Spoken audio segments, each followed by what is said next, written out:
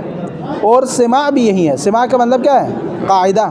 چونکہ قاعدے کے مطابق جب چیز دو ہو تو اس کے لیے تثنیہ کا ہونا چاہیے. چیز ایک ہو تو مفرد کا مفرد صفت بنتے ہیں، تثنیہ کا تثنیہ صفت بنتے ہیں. تو یہاں مفرد کے ساتھ ہے یا تثنیہ کے ساتھ ہے؟ مفرد کے ساتھ ہے. تو یہاں میں مفرد ہے تو اس کا مطلب یہ کہ سماع قانون بھی یہی ہے. دو دلیلیں.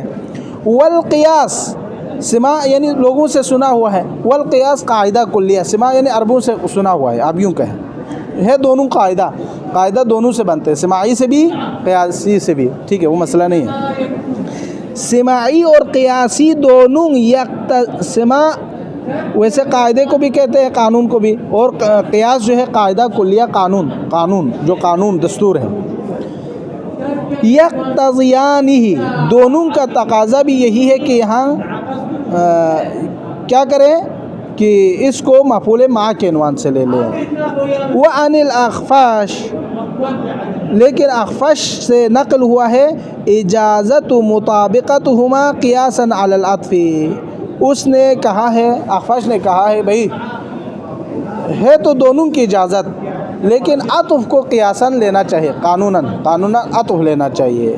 ولیس بالقوی، لیکن یہ جو اخفش کی بات ہے وہ قوی نہیں ہے۔ قوی کیوں نہیں ہے؟ چونکہ ہم نے ابھی بہت ساری دلیلیں دی ہے، اس سے واضح ہو رہا ہے، تو پھر دوبارہ اس کی بات کو ترجیح دینے کی کوئی معنی نہیں رکھتا۔ یہ یہاں تک ایک بات جو ہے مکمل طور پر ختم ہو گئی، ٹھیک ہے۔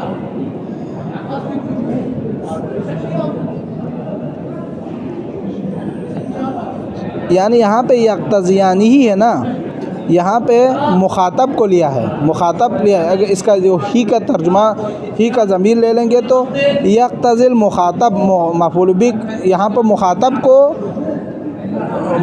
کو مراد لیا ہے، تو اس کا مطلب آپ نے بعد میں یہ نہیں سوچنا کہ مثلا یہاں پہ مفعول عطف کو مراد لیا، نہیں، مخاطب کو لیا ہے تو دوسرے مخاطب وہ جو عطف کے بعد آتے نا، واو معیت کے بعد، وہ خود بخود اس مخاطب میں کیا ہے؟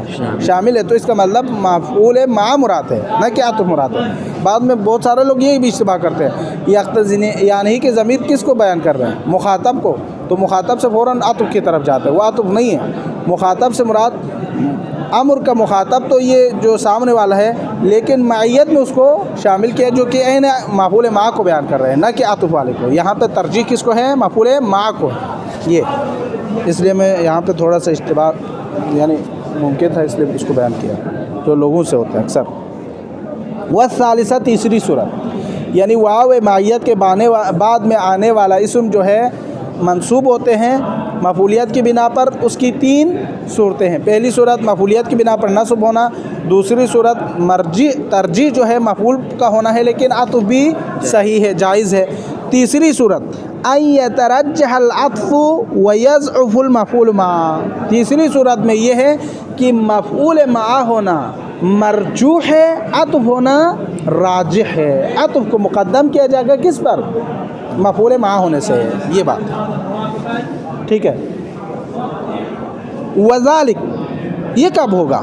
یعنی عطف مقدم ہو، مفعول معہ کا مقدم نہ ہونا، مرجوح ہونا بعد میں، یہ کیسے ہو سکتا ہے؟ وذالک، یہ مشار لے، اذا امکن العطف بغیر ضعف فی اللفظ، یہ تب ہوگا جب عطف کرنا ممکن ہو جائے بغیر کسی لفظ میں کمزوری پڑے، یعنی لفظ میں کمزوری پڑے بغیر اگر عطف کرنا ممکن ہو تو عطف کرنا مرجح ہے، اور مفعول معہ ہونا مرجوح ہے، یہ کہیں گے آپ، ٹھیک ہے۔ لفظ میں تضعیف نہیں ہونا چاہیے، لفظ میں کمزور نہیں ہونا چاہیے، لفظ کمزور نہیں ہونا چاہیے، کمزور نہیں پڑنا چاہیے۔ ایک ولا ضعف فی المعنی، نہ معنی میں ضعیفی ہونی چاہیے، کمزوری ہونی چاہیے، لفظ اور معنی دونوں میں اگر کمزوری نہ ہو عطف کی وجہ سے تو اس صورت میں عطف جو ہے مقدم ہے، مفعول معہ ہونا بعد والی بات ہے، ٹھیک ہے، یہ بات۔ نحو، مثال کے طور پر، قام زید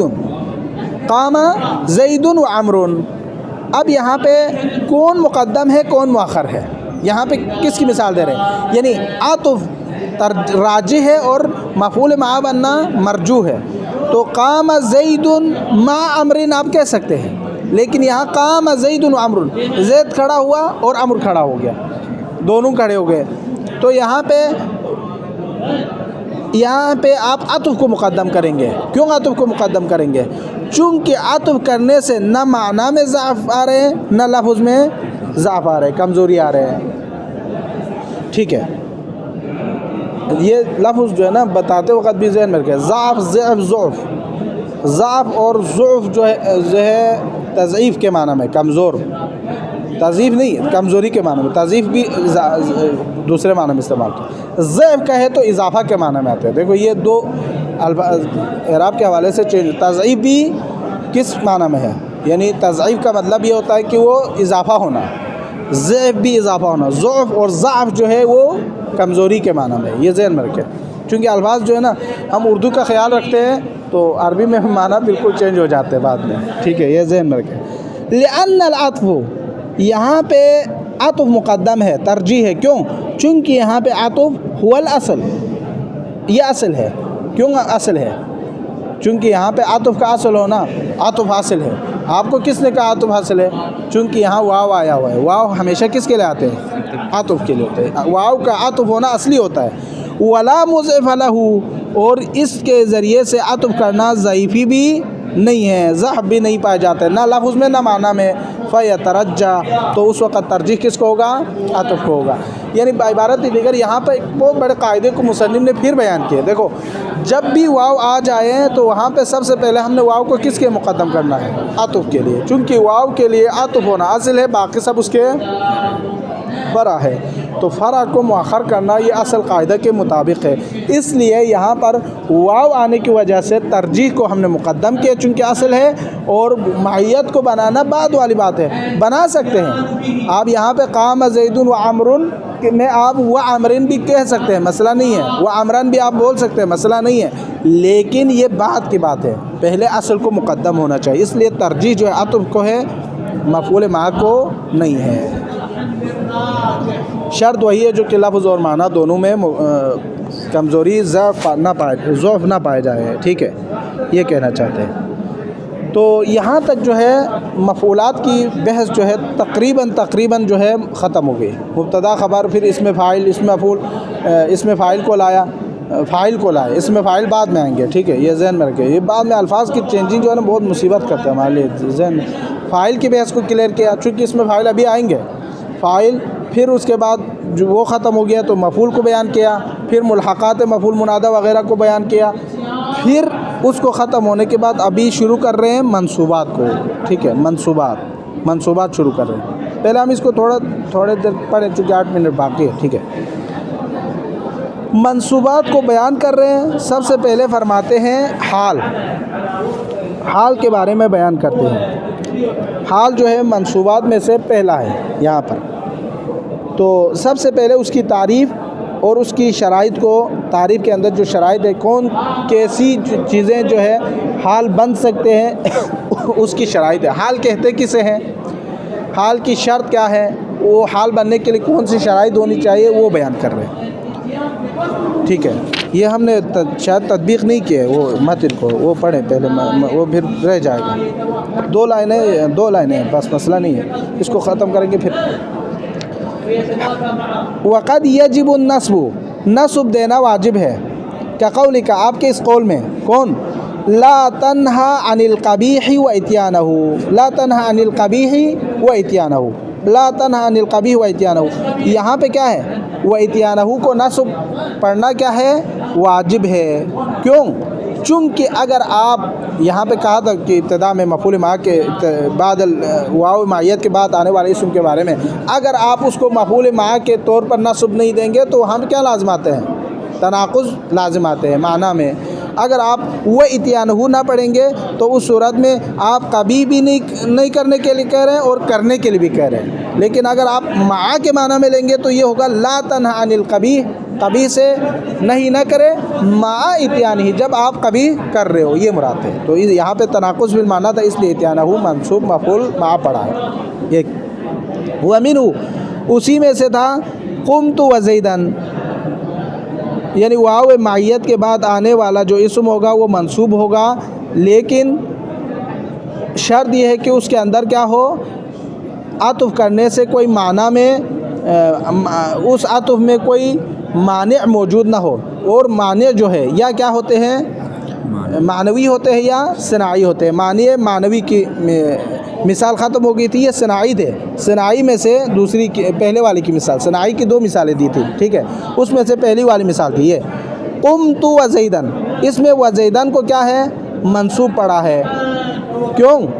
چونکہ یہاں پہ یہ جو بیان کیا نا قمت و زیدن میں،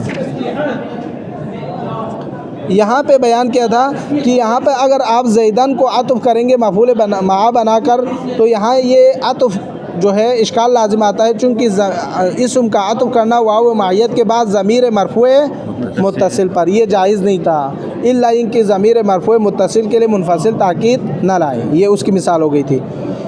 اور وہ مررت بک و زیدن، اس میں زیدن کو مررتو پر تب تک عطف نہیں کر سکتے جب تک آپ اس میں دوبارہ کیا نہ لے آئیں، حرف جر کو اعادہ نہ کریں. اس کی مثال تھی نا جی ہاں اسی کی مثال ہے.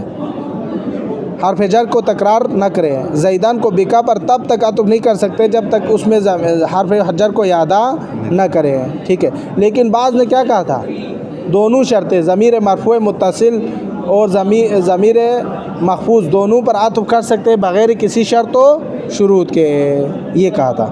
الاصح فیہما، یہ جو دو مثالیں ہم نے لیے مصنف نے کیا کہا تھا، اصح یہ ہے، یعنی اصح ضمیر مرفوع متصل پر اور ضمیر محفوظ پر عطف کرنا صحیح نہیں ہے بغیر کسی شرط کے. لیکن اگر کوئی یعنی شرط کے ساتھ عطف کرنا اصح ہے، لیکن بغیر کسی شرط کے ضمیر مرفوع متصل کے لیے منفصل کو تاکید لائے بغیر ضمیر محفوظ کے لیے حرف جر کو اعادہ کے بغیر اگر کوئی یہاں پہ کیا کرنا چاہتے ہیں، عطف کرنا چاہتے تو عطف کر سکتے ہیں، لیکن اصح جو ہے ایسا نہیں کر سکتے. یہ کہا تھا علی الاصح فیہما. پھر آگے فرمایا وَيَتَرَجَّحُ، دوسری جو حالت تھی، دوسری حالت ہے نا، ترجیح ہے، دوسری ہے. وَيَتَرَجَّحُ فی نحو قولک، اس قول میں کن انت وزیدن کالاخ، اس میں آپ کے لیے ترجیح تھا کہ آپ مفعول مع کو مقدم کرے کس پر، مفعول عطف پر. کیوں مقدم کرے؟ چونکہ یہاں پہ وزیدن جو ہے اس کے کن کے انتا ضمیر پر عطف کرنا یہ آپ کے لیے راجح ہے. آپ دوسرا بھی بن سکتے ہیں، لیکن قاعدہ اور قانون کے مطابق سماعاً قیاساً اور قاعدے کے مطابق کالاخ مفرد آئے ہیں تو آپ نے اس کے مطابق لینا چاہیے. اگر آپ عطف کرنا چاہتے تو یہاں اخوین آنا چاہیے تھا، یہ ہم نے بیان کیا تھا. یہ دوسری صورت. تیسری صورت جو ہے یہ ویضعف ہے فی، یعنی عطف میں اگر ضعف وغیرہ پایا نہ جائے تو عطف مقدم ہے، مفعول بنانا مرجوح ہے، مؤخر ہے. نحو جیسے کہ قام زید و عمرو، یہاں پہ عطف مقدم ہے چونکہ عطف اصل ہے اور باقی فرع ہے.